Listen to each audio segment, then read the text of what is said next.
Good morning! Today is Friday. Ayan, papasok na tayo sa work. It's 7:30 in the morning. Mula dito sa bahay, it takes 6 minutes walk papunta ng metro station.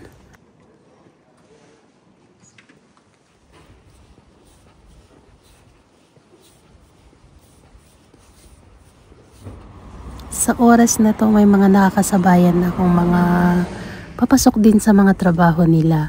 Kaya hindi siya nakakatakot din maglakad sa mga ganitong oras. Actually, may mga mas maaga pa na pumapasok kaysa sa akin. Buti na lang din at medyo malapit kami sa metro, kaya hindi ako nahihirapan na papasok sa work pag ganitong oras. Bago ako makarating sa work, 2 beses akong sasakay ng tren. So, yung isang tren ay may 6 na parada. Then, lilipat ako ng isang tren, 3 parada ulit bago ako makarating sa work ko. Pwede din akong mag-bus. Ganon din, dalawang beses din akong sasakay bago ako makarating sa trabaho ko.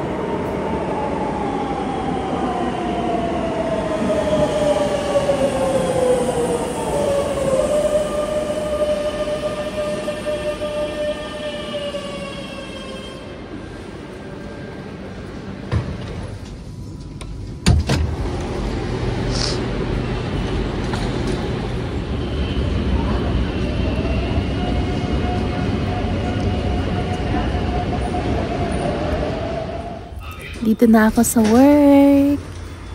At di ako pwedeng mag-video doon kasi bawal. Baka palayasin tayo ng wala sa oras. Fast forward. Ayan, lunchtime na. So, kakain muna tayo. Kakain ako dito sa may McDonald's. As in, malapit to sa work ko. 2 to 3 minutes walk lang. Bagong bukas nila to. So, ayan. Magla-lunch muna tayo.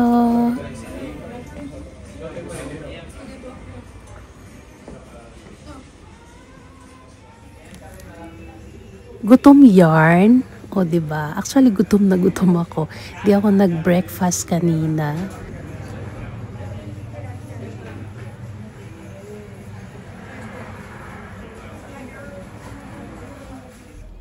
Ayan na ang food ko. Halatang gutom ako. Ang bilis dumating yung order ko. Normally, punong-puno tong McDonald's pag lunchtime. Kaso nga lang, sa oras na to, 12:30 p.m.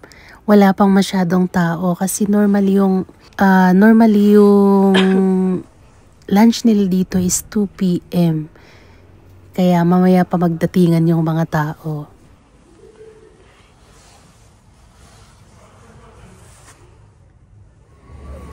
Tapos na akong nag-lunch, so back to work ulit. At mamaya ay uwian na ulit.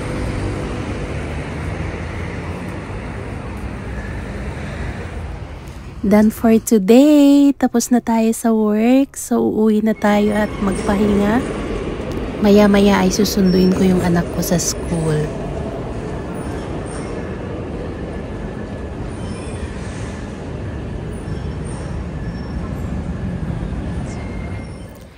Time check, 7:30 ng gabi.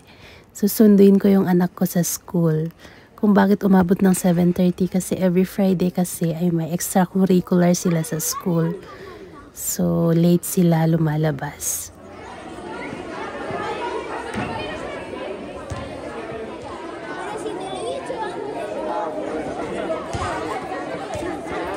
Finally, nasa bahay na kami. Thank you guys for watching and I hope you have a good weekend. God bless you.